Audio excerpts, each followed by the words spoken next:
Tôi là Lalduhoma, leader Lalduhoma mule.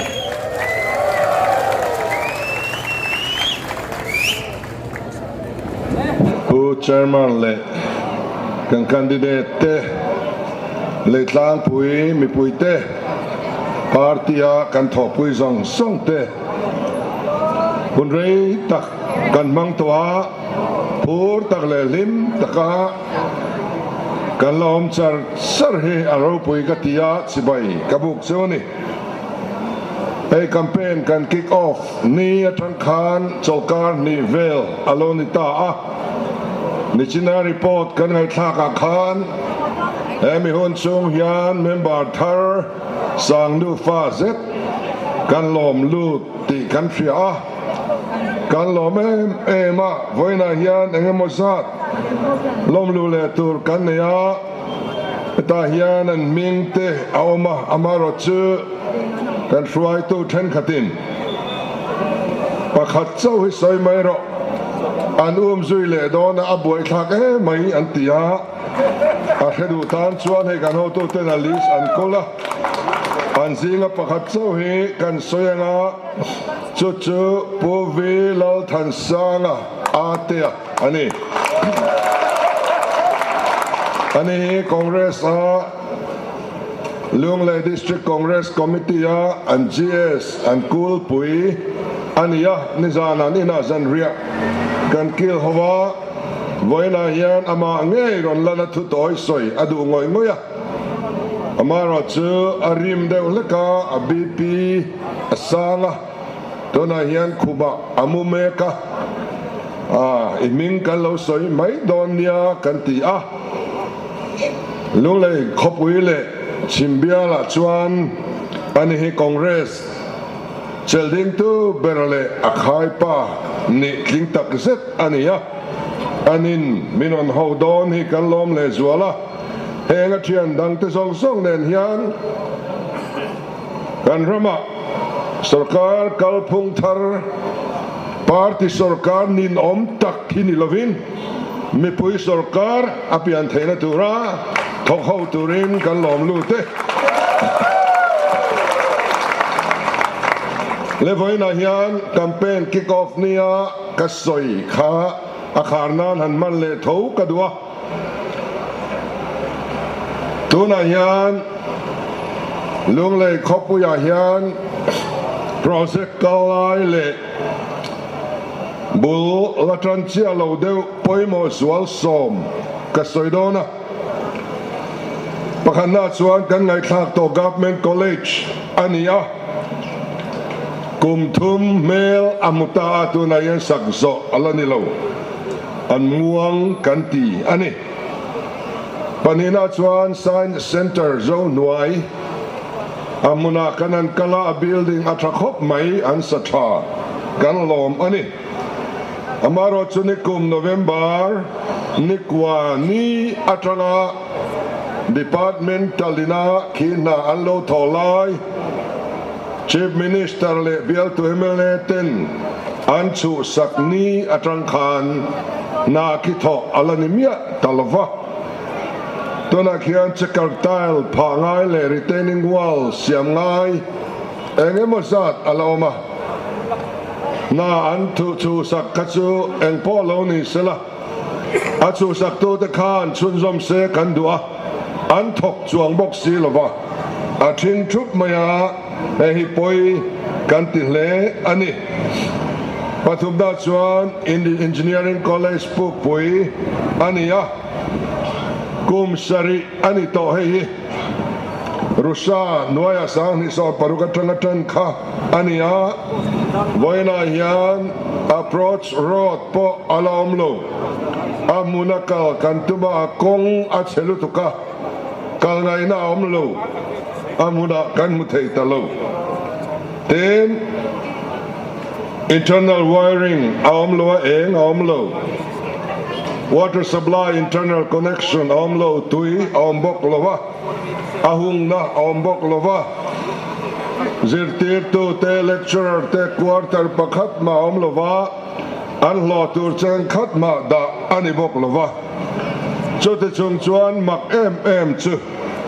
March sang ni som pakwa dai khan Jammu and Kashmir atangin Prime Minister in online in aron hong tho mai ani kong omlo tui omlo eng omlo zirtir tu omlo allo tur pomlo and quarter pomlo kha Prime Minister zuk hontira mole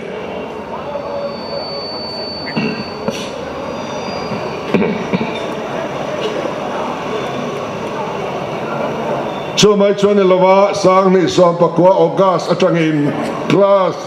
Lutran thei anyang antibok ani kha tuna khian ke kan engineering college Simbial tan mai ni lo Mizoram tan pochen fa om tak ni tu rehi lam chen oma chunzom lovin aom taringot maya engkim atso ani apoi kan ti khom mai Palina chuan MZU Southern Campus at home anak le mai kan Southern Campus yan Mizoram zao zong za asom li chom turangai ania Mizoram mithring za asom thum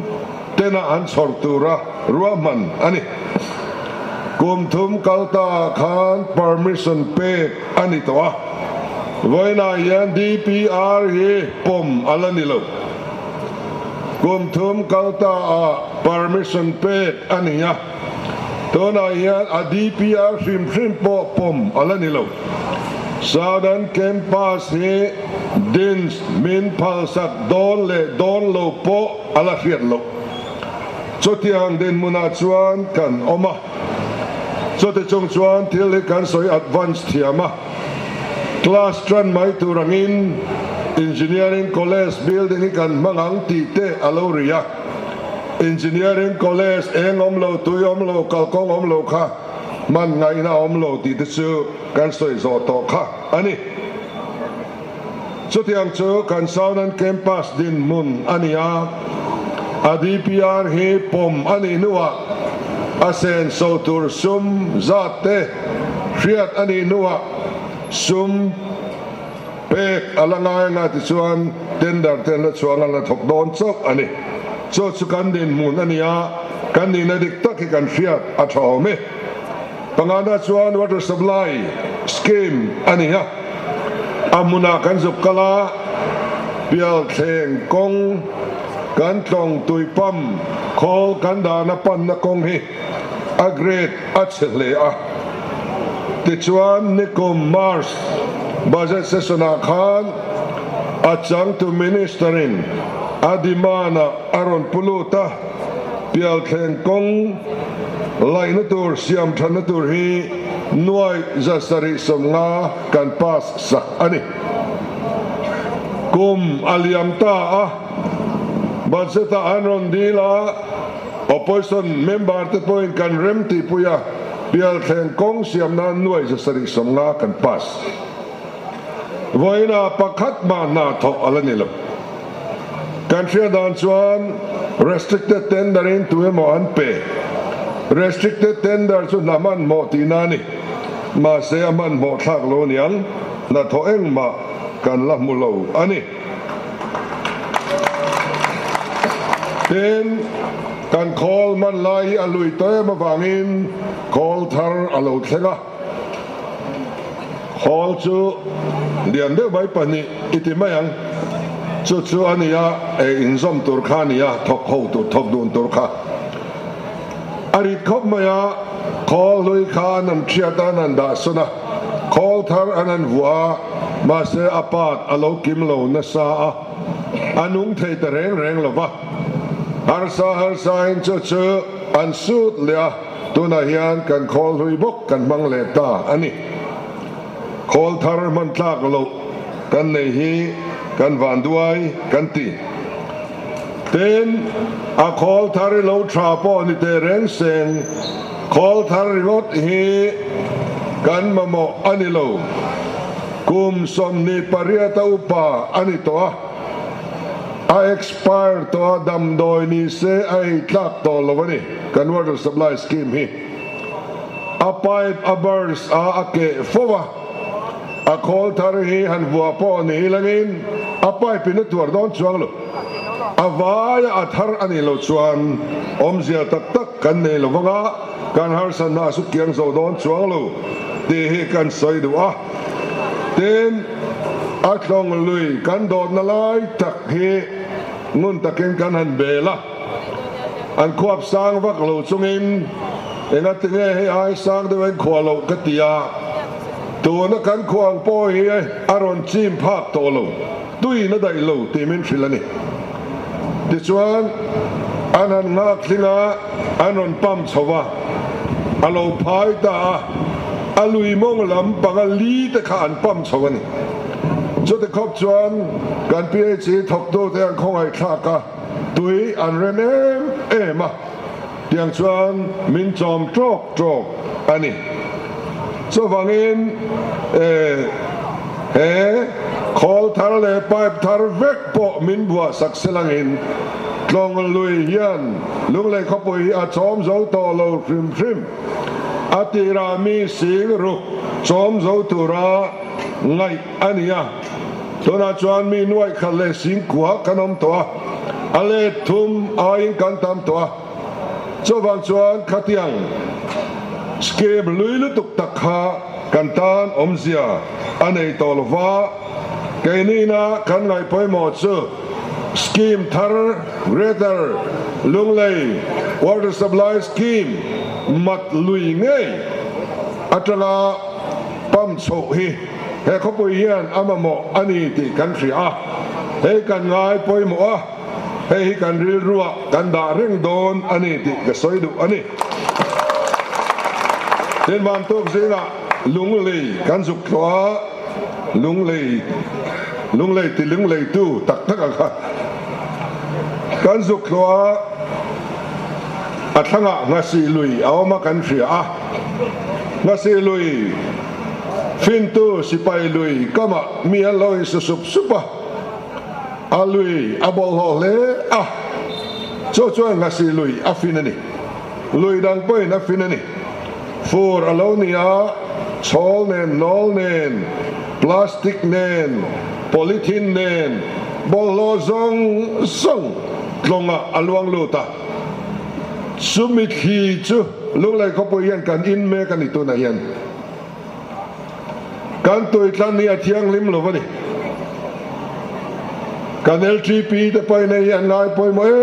em ma alau pui to thin ani amun nge ya kan zuk muwa a drop ani Trisel ngai na po om lo wani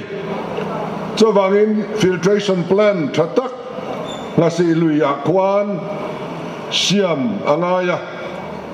ti chuan atui tak khazuk thifim em lo po ni selang plastic bottle le sarang le khatiang zong in fin nuai mai alo dal rim po kha asia omdona chuwang chuan kulai khu kan ngai poi mo le mai ati thai tu nia anti acha kom le in kan threbok ani paruk na chuan soil no lunglei bypass road sang ni so priat congress hun laya nuai sang khat anda kha voina thil danga po pen ral ania che khat po che alani lo ti kan fia min man mo pui lo le mai ton tha ni som ni khan DPR siam tu tur tender NHIDC elin aron suave ta troka ti chuan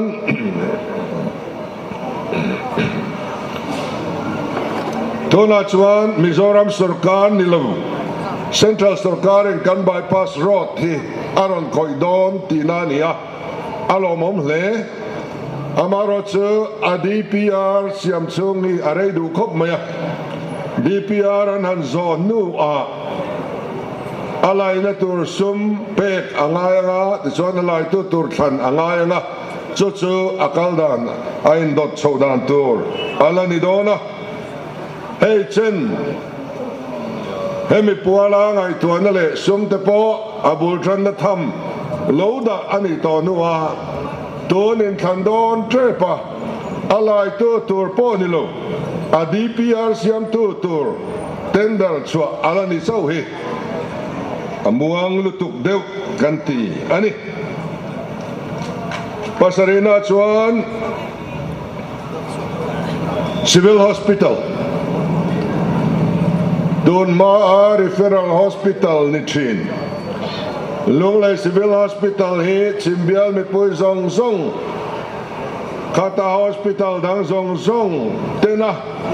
referral hospital an manatana duan ani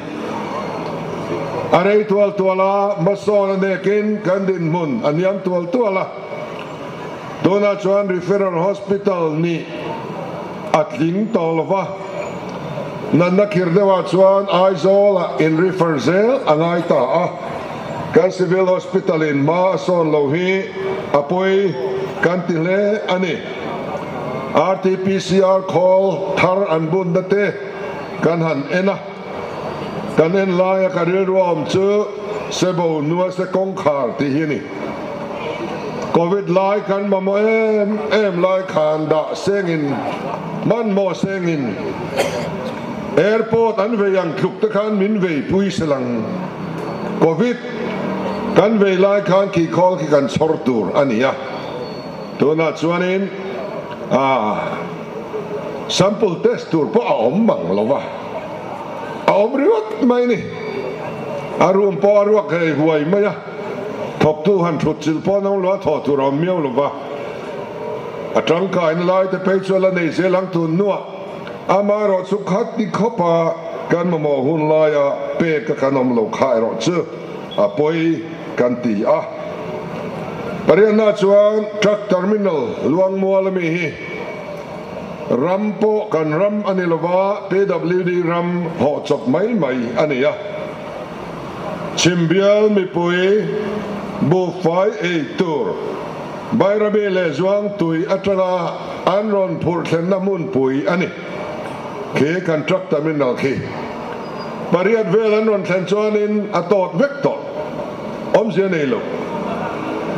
so wang chuan hen kudam lian pania tanga truck tam tak local te tan om sia nei tham ani lo wangin kan lung lei khopui hian truck terminal tur thatak zau hek khok kan mamo hle ni ti min khiat cha tir tu ani in ka fia pakwana chuan bamboo processing unit he khisam ma mual cheng sauta khisam rama amfu ten an lo dina ram te po an pe an lai zol to in te po eng mak chen an sa to chu asuma hi Mizoram Sarkar sum mantur anilova National Bamboo Missionin asen song anron tum sakdo na an befel vekto ani tichuan bolcheng south vela kan mau tak kan ti hi arit bika atak thabika solai mun a mau so atrajual bik ne soi te po ani chumin muna nge ya mau song bol na khol kan amfu tana alongai to chuak hi alut tereng ne asen so Mizoram Sarkar tum turpo anilo chungin Mizoram Bamboo Missionin National Bamboo Missiona athon thadu lova a recommendo tlat lo maya tuna hian ma anla to chu kalsanin chunjom theilovin anom meka heng te hi apoi kantile an estimate chunuai jasari somkwa pakwa ani ang kaltlangatan athale maya kanam for right to tenen po gan soi hova Mizoram athune inate kan lo chelve ani chuan tinun le zai kan rel don nia kan ti ani tele somna chuan solid waste management how ruang mi hi hei arei to kop maya NLCPR kan ti hun lai mi khania nuai zaruk nita in kria bultan na ania ta chuan clearance po an lalakim lo nia soi ania component function oma abol lo pai na turte troi thele thelo hiar khan na turte a troi the tanga lei tra siam chwa na turte ten khamia tanga a biomass a tanga current siam chwa na turte energy siam chwa na turte component frang chang khang ta da ve tur ania tuna chuan leilonga dikhuan kan bun top ani maya eng treatment ma pek ani lova ko khwani dan turanga kan ni tirwan lo chuan lung lei khopui khi hi khoda khwan akha ni a thlanga among lam lui zong song ko ati bol ho thale don ni heng te hi namasa ani a heng masona rongam lian pui hi voina yan counselor kan thandon la yan kan rilruwa kan mutel angai ani khang kanan soitak te kha engatinge amuan em engatinge ngai poimo an hlo tok lo tu te wange ti chu mi pui te hian kan hai lovin ka ria a puro lian ral te la puak kha khan a soifia le mai ti hian ka don thina leitlang pui ka wang khwa matiang son zai reng irel don lovem ni sirvel te matlang pui so ching zo lo lua mai saplang chimle maraleng ten vulzai an relasin ye mana chuanin mo zo khapui reng lai lovin thiam thai sum le pai an nung idol ngai lo ma se to na chuanin mo wang kho song noi mo ichan chamang zau thola le tlang pui vulzai relve te che runin moi awang luain sumle pai alwang velo thunei gale theina inei velo emni sira no semni parang vulzai irelo itong lo emni mai tu iriang mai ichul mai tur kay kabang khwa kangai ngamlo atiani ela hi hatinge phualo ngai tak le voina hian lathu mangin kandin mundik tak miten milo au chwa saka aro pui khop mai hengi apachan ber chu corruption wang hi ani de ber maya ZPM sarkar chuan monitoring board kandin don ani corruption and dictator tuna ka soyang project chi reng amuna kala and dictator asiam dona chu and dictator a chuan emene party ayo akal vedon congress ayo tel vedon BJP ayo tel vedon NGO ayo tel don kolkhan ayo tel don so chuan mi pui ai hian okimani ZPM sarkar ka amal tan don lo amain no rel don lo mi pui sarkar kan din don mi pui tin reng ayo kim tel nei hen kan bypass road te a kan science center kan tiang te kha MNA BJP congress unaw te kan en diklang ron alom kan tel vek don chu a system a kalpung ye poi moni kan ti chin kha chuwal chuan ZPM sarkar hun chuan khang khamuna kan en dik dona contractor ahuna an na zolo reng chu aen dik to ten lungrual taka ana hi har maya thathum tal pek belangu an tiani ngot lo chuan ZPM sarkar na noya na reng nikhat bopo sei om don to lo wani Heri ngot po yan mason nati chakdot ahun chungan po sei chuan our original estimate and revised jet na to na kal su tlem teni anin se mai to chin tlang khiat ni khami committee khan i revise sakte ngon wa nga emotal chuan awme an tiani lo chuan ZPM sarkar na noya contract na reng cheng khat mai revise ani don tolo so tiang mang chuan kan ram hi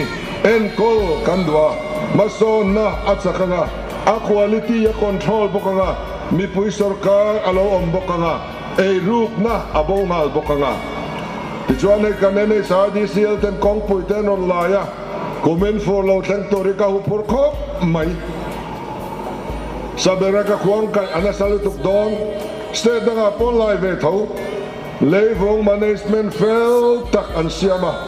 paina tur muna ramzol sor trangkai tur siam nan an mang trangkai memani kaini so hitiyan an nol yam mai mil laulo kan sarkar hi lau tur poin kan ombok heklo forest clearance la lau poin an lai mol ngabani an la ngay tur ani lain voina yan sarkar in heng contractor la yan mi fring mai baka kan ram le lung hi nung cha te kan lui dong en kim mai kan environment kan ecology hi min ve nim saktur ani lain lung te zok an out chwaka social activist te ho zok an out chwakta apoi khop ani ten lokai ta hi amoi atana din mai lovin na thok thein mi korap man thein kan siam don an mamo kan pe don namasa kan nei don CBI po kan ko lu don phal na pek chop ngai lon kan pe sa don deal ngai lovin phal na kan pe sa don general consent tanti lok alta kan chei thata na thok the kan siama CBI kan lak lu bok chuan rutan chuan Mizoram sarkar ahla om to leang rami kan thiang lim don ni do than na dik kan ngai tha tiru kan do than na kan mang don em LMC in than na yan corruption nuai bo du nge tam zok lati zel du ai nge tam zok kan buk don ni lokayukta na thok the siam du nge tam tu na om dan anga om mai tir atu nge tam zok kan buk don ani chung te chuani kan vote chua tur chuni ten ka soi le zok do chu hatim kan tloa amun anuam le maya principal ruma in kom na te kan han ya report te kan ngai than result te tra residential anile ngala tra amun ke Mizoram atsuan amoy na duam berpol at lingin kasya so deficit turin sarkara kan ko thani kan BCM 10 an lo deal ani kan soi ho nuwa chuan kan tuan zom dong e don lo chu ka hello kai ni chuan khowai takin lo deal to su kan tiani deficit turian lo deal to su deficit ani vai chuan ko thanian thuin nei don to lo sarkarin thunei na aron chel vekanga zirti tulaka omzia in nei to don lova transfer and posting a omzia in nei to lova en kim mai hiene nga sarkar sikul ni nga result ceremony nga apoi lu tukang a management ko fran kuta om thuka tha hi omlo so wang chuan in mamo chu poisa ni mai sarkarin alaka deficitati chuan sarkarin seng so treu le don tho sarkarin seng so don tho ani chuan chutia tilovin in omangang yan poisa fain kan on tran pui zok chu a management a kanon in rol lawang ko tran kuda yan omreng rose deficit is lo deal to lusu kan hanin TV a thuron kan hanin pe khachuan ya chutiang chuan ko tran school frang iti kan tum don ani kan English medium school te po kan in rol lo ya thaber amaro chumire thei ban pha ka school tha kan lu the na turin a fi te thlom ve nga ya sarkarin kan support chuan chu om thei don ani tiang zong chuan in a management a sarkar zukin rol silova school tha man thlom nei te kan tum don ani ole kan candidate te kan chuang voina hian Them na do solo chuni se attend chu party dang candidate turte anni chút tiếng tôn thăng te phát hiện in min pe lo mom kan tia an la nau pang tlang á thalai te na an duang anga an ngai dan te thian koma an thil thei tur te an nia politic tuinu la dai lo bal la kai lo thil thadu reu thiang lim kai hruai thei an nia Elaya an kwani kai hruai turin southern headquarter hruai tu thatak tak kan nia headquarter a ho tu thatak tak kan nia Elaya LMC a ZPM kai hruai alo ding ani chuan an mani kal ha thlem kan thla thlam mai don lova tileng kima kan ti hovin kanin kai hruai don ani Tiamin te budget parfrangin te ring ti khong tlat ho yan kai hruai thei to lo kan hun lai chuan an tia kan ti ngai lo hetiam chu an ti fek do ma ya khatiang ni lo zirtir thei kai hruai thei kong dika kan kalpui thei tu candidate kan nei hi kan lo me ema ten thil thadu piang lệ lang pui mi pui te kan tho pui don chu abi takin simbial chantu te le LTP te hi tho pui chu kan chak ani sarkar na kan lani chuan kan L MC a chuan engai da ni kan ron la phowang arem chan na china te pe chuan kan committee a Intel Vedan te poi ngai tu athabiao mai thei achan chu chimbial chantu te LTP te hi in bial tu MLA te aya au chuak na sajok in ni te kan chiang thlat ani rammangai tu in ti in chal te ain chimbial in mangai zoka in pen chuak thin ti kan khriani tho puya kan du chuwa in thuron te non lak zel kan du don ti kan soi du boka ten neutral rule kan som du voina hian party om rei to ho chu angol vei kan ni tlang puya party dang pei chon an kumalun to angol vei de vek hian ni to maya ke ni chu kan la nau pa engol vak ma kan la vei lova ten party ngol vei du lo kan nia kan party mi kan lom lu point party hi nga mangai su policy zo khi kan tia a policy kan lom lu ta kan lo sarkar huna pathian le mi pui ma kan thutiam kan bot sia kan phatsan chewani chuan kan pola tangin chuak lem chu kan ti zel ani party ru chu kan du velo so ti anga tingam party om chon chu se pm hi ni anti vela me manang te hian so wangin omreng na thla kan ni to lo nuwa kan omreng kan in zui zel hian ram kan ti chatlang mai mai ni tru kan ti velo so wangin party roi chel na thin lung po te hian do than na dik an mang thei ngai lo so ti lai kar kan ram chan chuak thei tu kan chim tlang chan chuak thei tu chu neutral te hin ni neutral te chuan rui chil na in nei velova in chele trian na in do than na zalen takin in mang the ni in kota kan ram ya oma in kota LMC ya omani party ho chuan kan candidate achia tha thalo fe po min che fe po kan vol le trang mai lom me la ni so teringo chuan party ang hian kan rami nok tai la thangai lawang so mi kara kan leng to nu min chan chuak thin chu neutral te hin ni ena tinge ruling party a piang yan tlak zia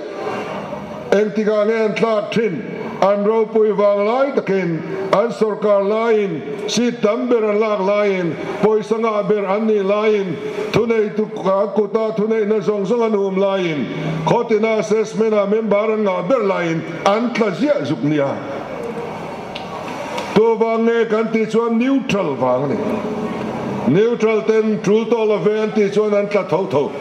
party chak na ringot in tu party mai kan in chan chuak zo reng lo so vai na hian ZPM chuan kan party kan chuang lo wa chuan thampo kan ni lo wa kan party ya kan in ngat lo wa kan in nga na chu neutral mi puya ani lung le mi pui mi mir til thadu party roi chil nain abual at velo te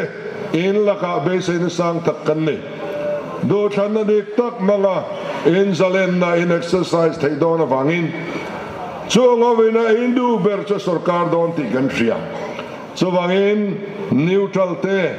vote la theu turin kan som choni vote in thak chuan lo chuan om zia nei lo vote la atlem chuan party member chawil vote kan thadon ti na ni za som nga atlak chuan party ho deu chawin kan thak ti na ni don neutral in and thak pe lo ti na ni don ni so vai za som riat te chu ron tlange nge ro se neutral zong te til thadu tu ten indu than na ka puitlin thena turin vote in thak nge angaya vote thatu ron chuak turin kan ngen bok chu ni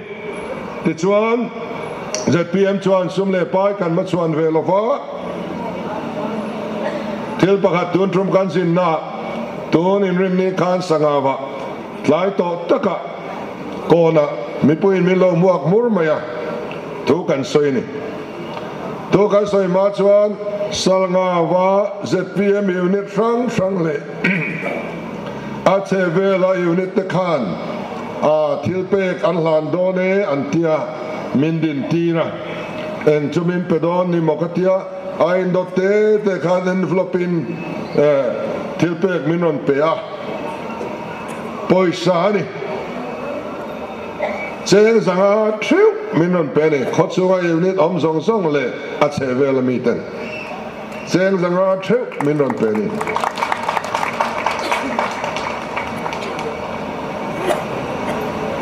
kalphung thar avanite lul em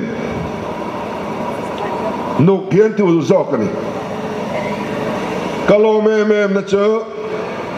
kan WhatsApp group hi han enila sumi unit chuanin lo fa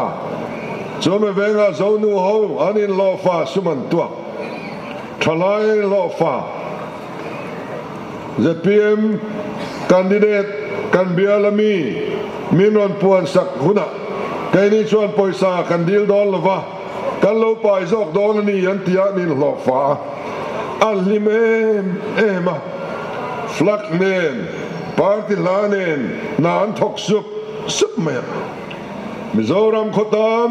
taka kan unit te hian chutiang chuan ma an la me ka sangawa te po chutiang chuan min lo ti ani party danga chuan lo holo sela thu de kani an ho tu te an nena local donin poisa an deal thin an be se thin ten candidate tan po ip te thuk lo de poisa nga de an ti khan thin ZPM kalphung tharai ro chuan chu tiang ani vel wa khatiang khan kan nei te kan tho khoma pathianin mal asoma tiang chuan alo om mai thin ani zo chu wangin ton trama hian mania an ming chu ka soi lawang party pakada ruai tu poimo tak te kanin koma kanin lom lu done mo kalo ti to a party pakatin min lo le khau le dai to ma ya so tiang chu om tamai zani na tang phei chuan a luar khopang ma se kan lau lo kan zam lo an le ai hian kan lom lo hian tam zo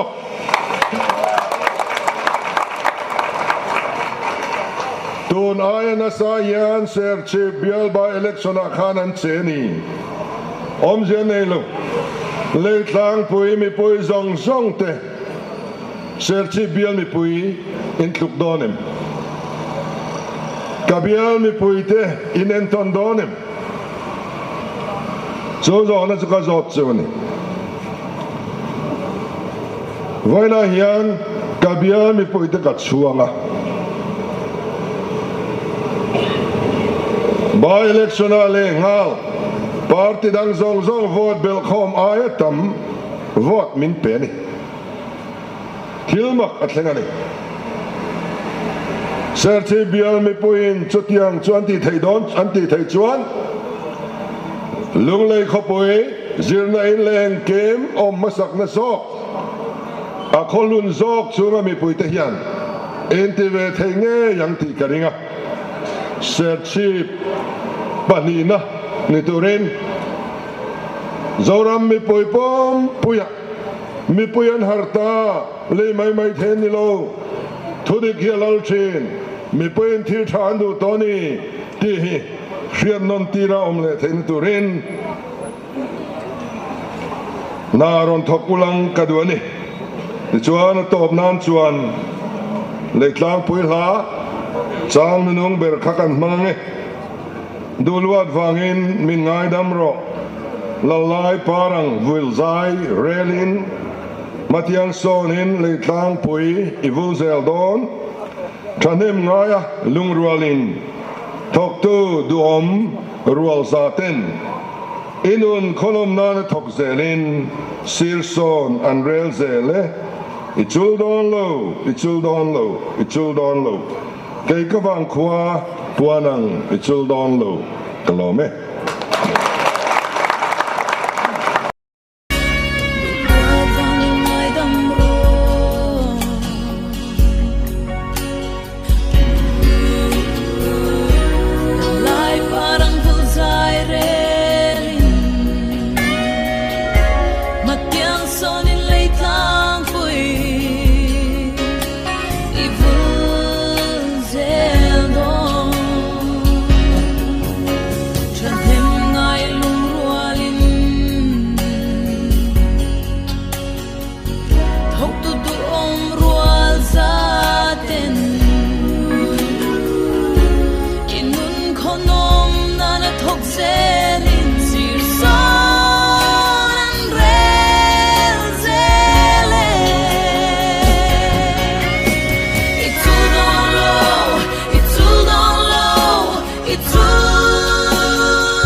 to